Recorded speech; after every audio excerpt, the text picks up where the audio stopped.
Bab 19. Karena kesepian, Ridho meminta kedua sahabatnya untuk menemuinya di rumah.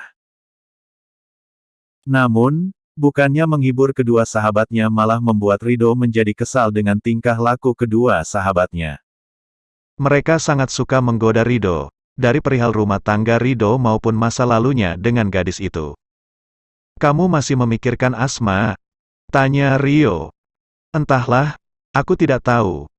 Kadang aku merasa percuma memikirkannya, bagiku ia hanya masa laluku yang kelam," ucap Ridho, matanya nanar sambil menerawang masa lalu. Ridho sepertinya sudah mulai merelakan Asma dari kehidupannya. "Itu artinya, istrimu sudah mulai mencuci otakmu, Ridho?" tebak Rio. "Apa maksudmu, Rio?" tanya Pras yang tidak mengerti dengan ucapan Rio. Rio tak menanggapi ucapan Pras. La lebih fokus memancing ekspresi Ridho dan komentarnya. "Tapi, aku tidak suka wanita kampungan itu. Ditambah model dandanannya seperti kepompong kotor," ujar Ridho, mengingat sang istri. "Antara hati dan mata kadang berbeda, Ridho. Matamu boleh berkata bahwa ia adalah gadis yang jelek, tapi hatimu, akui saja sekarang. Coba kamu berdamai dengan hatimu." Rio mencoba menasehati sahabatnya itu. "Aku tidak tahu." Akhirnya Ridho terdiam. "Kamu kadang-kadang pintar juga ya, Rio. Ridho, samperin istrimu ke sana. Supaya kamu tidak kesepian seperti ini di rumah." "Apa maksudmu? Aku tidak mengerti," tanya Ridho. "Kamu meminta kami datang ke sini maksudnya apa coba kalau tidak karena kesepian? Setahuku, kamu adalah orang yang paling malas berada di rumah. Biasanya keluar bareng kami, clubbing, have fun. Tidak seperti kutu rumah begini," ucap Pras. "Apaan sih, tidak jelas." Ridho mulai terpengaruh perkataan sahabatnya. "Kamu rindu dengan istrimu, kan? Ngaku aja, jangan malu. Makanya kamu diam di rumah seharian, berharap istrimu akan pulang lagi ke rumah ini. Siapa suruh pakai acara gengsi segala, mau bertanya kapan pulang ke istri sendiri. Tinggal tekan nama kontaknya terus telepon," tuduh Pras kepada Ridho. "Aku tidak menyukainya," jawab Ridho. "Tapi cinta?" selidik Pras.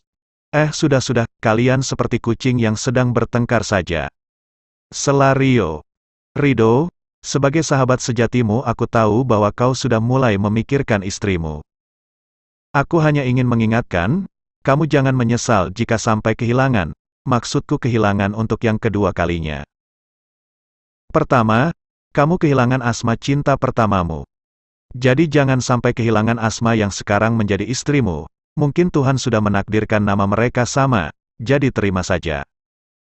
Gayamu saja seperti preman, suka mabuk dan main wanita, tapi hatimu, ketika sudah terpaut ke satu wanita, akan tetap setia dan tidak berpindah ke lain hati.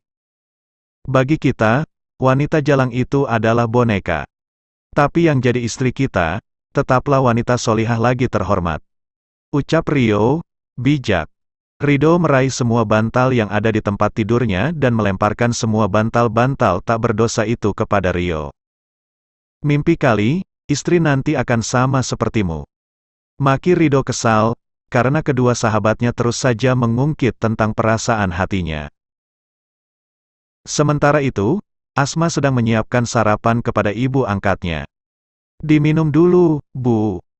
Asma menyodorkan secangkir teh, lalu menyuapi Bu Aisyah dengan bubur buatannya.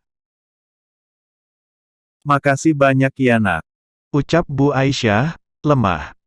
"Setelah ini, ibu langsung tidur ya?" ujar Asma. "Tapi ibu belum mengantuk, ibu ingin duduk di teras depan saja," sanggah Bu Aisyah. Asma tersenyum lembut melihat Bu Aisyah sudah mulai memperlihatkan tanda-tanda kesembuhan.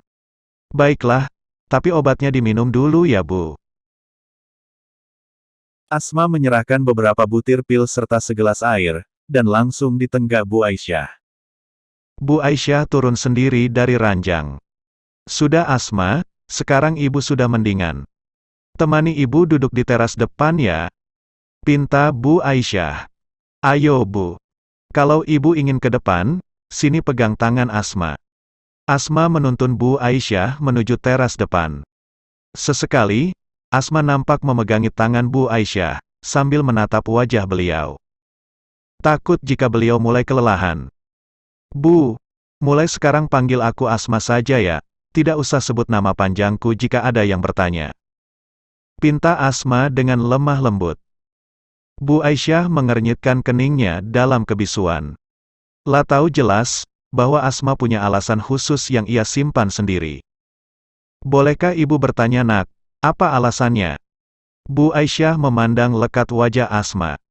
Asma menggeleng pelan. Lah menggenggam tangan keriput ibu angkatnya.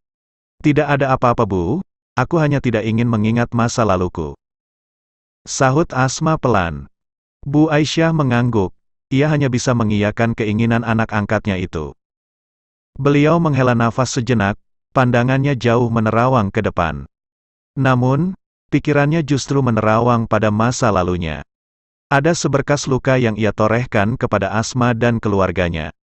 Nak, ibu minta maaf.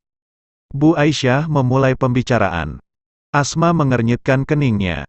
Untuk apa minta maaf Bu, Elbu sudah sangat baik denganku. Kesalahan apa yang ibu buat sehingga ibu meminta maaf kepadaku? Asma bertanya, tak mengerti. Elbu sudah membuat kesalahan fatal pada keluargamu, nak. Bu Aisyah menangis sesenggukan. Elbu, aku mohon jangan menangis seperti itu. Kesalahan apa Bu? Bagiku ibu tak pernah membuat kesalahan. Asma semakin tak mengerti. Asma panik melihat ibu angkatnya menangis sesenggukan. Ia semakin tak mengerti atas sikap Bu Aisyah. Beberapa tahun yang lalu. Ternyata tidak ada gunanya aku menikahimu, aku tidak mendapatkan apa-apa. Bentak Wahyu pada Aisyah yang menangis terseduh-seduh. Aku mohon jangan tinggalkan aku Mas. Itu bukan hak kita, itu hak Asma. Aisyah memohon belas kasihan pada suaminya. Kamu tahu, Asma sudah menghilang, dan mungkin saja ia sudah meninggal. Ucap Wahyu memberi pandangan pada Aisyah, berharap Aisyah bisa membantunya. Aisyah terdiam cukup lama. 6 tahun bukan usia yang singkat dalam hubungan pernikahan, ia sangat mencintai Wahyu. Laki-laki itu juga sudah menerimanya dengan tulus, walaupun ia belum bisa memberi keturunan kepadanya. Baiklah Mas, aku akan memberitahu beberapa loker penyimpanan berkas-berkas penting itu dan juga cara membukanya. Aisyah pun menyerah. Tidak, aku ingin kamu sendiri yang melakukannya. Maki Wahyu. Baiklah. Aisyah mengangguk pasrah. Mereka berdua masuk ke dalam rumah mewah milik almarhum Tun Ridwan Sutanto dan Nyonya Devina Sutanto. Rumah itu masih bersih dan terawat, karena beberapa pelayan masih menempatinya walaupun hanya sekedar membersihkan semua isi ruangan, halaman depan, serta halaman belakang. Mereka dibayar dari hasil laba perusahaan Sutanto Corp. Orang kepercayaan Tuan Ridwanlah yang mengurusi semuanya. Untuk apa Bapak dan Ibu datang ke sini? Tanya Satpam yang menjaga kediaman Sutanto. Saya orang kepercayaan Tuan Ridwan dan Nyonya Devina. Ada sebuah amanah yang harus saya selesaikan di dalam. Ucap Aisyah berbohong. Apa itu? Saya harus tahu. Ucap Satpam tegas, masih menolak kehadiran mereka. Kamu tahu sendiri bahwa aku adalah orang kepercayaan mereka. Tuan Ridwan menganggapku sebagai adiknya. Jadi, tolong katakan, apakah mungkin aku menipu mereka? Aisyah beralasan. Tunggu sebentar. Ujar Satpam. Satpam itu mengeluarkan ponselnya dari dalam saku celana. Lah pergi agak jauh dari Wahyu dan juga Aisyah. Dari kejauhan, Satpam itu terlihat mengangguk-ngangguk dan wajahnya nampak serius saat berbicara dengan seseorang melalui ponselnya. Setelah mematikan telepon, Satpam itu kembali berjalan ke tempat di mana Wahyu dan Aisyah. Silahkan masuk Pak, Bu. Ucap Satpam. Satpam mempersilahkan keduanya masuk ke dalam rumah sembari mengantarkan keduanya sampai ke pintu utama. Setelah berada di dalam rumah, Wahyu dan Aisyah langsung menuju kamar majikannya. La mendekati brankas yang terbuat dari baja. Aisyah menekan beberapa tombol, namun brankas belum terbuka. La memutar knopnya ke atas, dan di atasnya ada lubang, semacam tempat chip kecil. La mengambil chip tepat di samping brankas yang ditutupi sebagian elemen baja. Aisyah segera memasukkan chip itu. Seolah ada mesin yang menghitung, ia juga menekan beberapa tombol nomor password. Dalam hitungan 10 detik, brankas pun terbuka. Aisyah menatap Wahyu yang melongo karena melihat isi brankas, seolah melihat isi harta karun yang terpendam. Aisyah mulai ketakutan melihat isi brankas. Berkas-berkas penting seperti sertifikat rumah, tanah, aset perusahaan, uang cas rupiah dan dalam mata uang dolar tak berseri, sangat banyak. Wahyu menjadi gelap mata. La mengambil bungkusan kain dan memasukkan isi brankas tanpa tertinggal sedikit pun. Begitu mudahnya mengambil harta kekayaan Ridwan, pikir Wahyu. Tanpa mereka sadari apa yang sebenarnya terjadi. Aisyah tahu, dirinya sudah melanggar kepercayaan keluarga Sutanto. Ada rasa sesak dan juga kesal yang menghantui benaknya. Terlebih lagi, sekarang Asma hadir kembali di kehidupannya setelah sekian lama menghilang. Flashback off. Aisyah menangis terisak saat menceritakan semua kebusukannya di masa lalu. Ibu sangat bersalah kepadamu nak, maafkan ibu. Ucap Bu Aisyah dalam tangisnya. Asma memeluk beliau. Aku tak pantas menjadi ibumu. Bu Aisyah sesenggukan dan bersimpuh di kaki Asma. Asma segera mencegahnya. Tidak Bu, selamanya kau adalah ibuku. Ucapnya dengan senyum di balik cadar. Bu Aisyah segera memeluk Asma dalam isaknya, ia sangat terharu. Sudahlah Bu, kebaikan ibu melebihi segala harta yang kupunya. Jawab Asma, tulus. Bu Aisyah mendekap Asma lebih lama, tangis haru melingkupi jiwanya. Bagaimana tidak, kehidupannya kini hanya bertemankan sepi, suami pun kini tiara terpatri untuk berdikari bersamanya untuk menggapai impian masa tua. Bu, Asma boleh bertanya. Petik 2. Ucap Asma. Tanya apa nak? Jawab Bu Aisyah. Asma mendekati Bu Aisyah, ia menggenggam erat tangan beliau. La tersenyum lembut. Kenapa Pak Wahyu meninggalkan ibu? Tanya Asma. Bu Aisyah tertunduk, air matanya berlinang lagi. Ibu memang bodoh nak, setelah Wahyu mendapatkan harta kamu, ia langsung meninggalkan ibu begitu saja. Jawab beliau disertai isak tangis yang semakin pecah. Asma hanya terpaku memandang ibu angkatnya itu. Tubuhnya sudah semakin renta dan rapuh, ia merasa iba. Sebulir air matanya jatuh, ia pun tertunduk. Ibu menjadi gelap mata karena cinta buta ibu ke Wahyu nak. Ibu kira ia tulus, ternyata ia hanya mengincar hartamu. Sekali lagi maafkan ibu. Ujar Bu Aisyah. Asma terisak pelan, ia jadi teringat Ridho. Asma membayangkan jika Ridho meninggalkannya, seperti Pak Wahyu yang meninggalkan Bu Aisyah. Kenapa aku merasa sakit saat mengingat dirinya? Apakah kelak ia juga akan meninggalkanku? Ya Allah, hamba pasrah dengan segala ketentuanmu, gumam Asma dalam hatinya. Manusia hanya bisa berencana, dan Allah lah yang menentukan. Bu, ikhlaskan semuanya. Berdamailah dengan permasalahan hidup di masa lalu, maafkan Pak Wahyu Bu. Tenangkan hati ibu, suatu hari nanti kesedihan itu akan Allah ganti dengan beribu kebahagiaan asal kita mau bersabar. Tutur Asma, lembut. Kamu sekarang tambah dewasa dan tambah bijak nak. Bu Aisyah mendongakkan wajahnya. La mengelus wajah Asma yang tertutup cadar.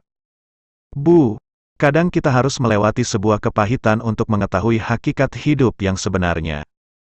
Asma mengangguk pilu. Bu Aisyah membenarkan ucapan Asma, dan Asma tersenyum penuh kelembutan. Tetap saja ibu tak pantas disebut ibu olehmu, Asma. Pandangan Bu Aisyah kosong menatap halaman di depan rumahnya. Sampai kapanpun ibu akan tetap menjadi ibu. Aku tak peduli apa kata dunia, Bu. Ujar Asma. Bu Aisyah menangis mendengar jawaban dari Asma. Menyadari bahwa betapa salah keputusannya membantu laki-laki yang gila harta itu hanya karena cinta. Sudah, Bu, jangan dibahas lagi. Aku sudah memaafkan ibu. Ucap Asma pelan sambil mengusap tangan Bu Aisyah. Kau begitu sabar, Asma. Semoga kebahagiaan selalu menyertai hidupmu, amin. Bu Aisyah menatap lekat manik mata Asma. Asma terdiam, dalam hati ia mengamini harapan dan doa Bu Aisyah. Jam menunjukkan pukul 2:30 dini hari. Asma menghamparkan sajadah untuk melaksanakan salat tahajud. Selesai salat, ia melamakan sujudnya, larut dalam doa. Sujudku bagai pelukanmu ya Allah, lirihnya. Sesak hidup yang ia alami seketika terobati di atas sajadah yang terhampar. Apalagi yang bisa dimiliki seorang hamba yang nista dan tak berdaya selain satu titik cerah yang bisa ia nobatkan dalam doa. Doa yang terpancar di atas sajadah. Sepala hamba, hanya manusia yang lemah. Semua harapan hamba hanya di sini, di atas sajadah. Ya Allah, hamba berdoa padamu untuk mengikhlaskan semua yang pernah terjadi. Terima kasih atas kepahitan yang mengantarkan hamba padamu. Sungguh, ini adalah surga bagi hamba, surga ketika dekat denganmu. Asma mengusap kedua tangannya, kilatan masa lalu yang berkelabat seketika seakan memukul jiwanya. Asma tertunduk bisu, khidmat dalam doanya kepada sang pemilik makhluk. Bu Aisyah berdiri di ambang pintu kamar sambil memperhatikan apa yang Asma lakukan. Asma menoleh dan tersenyum lembut pada ibunya. "Bu, kenapa belum tidur?" Tanya Asma mendekati Bu Aisyah. "Ibu juga ingin salat tahajud, Nak," jawab beliau. Mata Asma terlihat berbinar. Ia sangat senang dengan kemauan ibunya untuk bersimpuh di hadapan Allah. Asma membantu beliau ke kamar mandi untuk mengambil wudhu. Setelah sampai di kamar, Asma memakaikan mukena pada Bu Aisyah. "Bu kuat untuk berdiri, kalau tidak kuat, ibu bisa salat dengan berduduk." "Jangan dipaksakan ya, Bu," ucap Asma pelan. "Ibu kuat, Nak, ibu sudah sehat," jawab Bu Aisyah. "Semangat ya, Bu, sekalian kita salat hajat. Minta semua hajat kita ke Allah agar lekas tercapai," ujar Asma sambil tersenyum. Bu Aisyah mengangguk. Asma membantu ibunya untuk berdiri tegap dan segera melaksanakan salat tahajud dan salat hajat. Setelah selesai salat, Asma mengambil Al-Quran. Kembali duduk di atas sajadah sambil mengulang hafalannya. Ketika matahari menampakkan dirinya, Asma sibuk mengerjakan pekerjaan rumah. Tiba-tiba suara pintu diketuk terdengar. Asma segera memakai cadarnya dan berjalan menuju pintu untuk melihat siapa yang sedang berkunjung. "Mas," ucap Asma, kaget.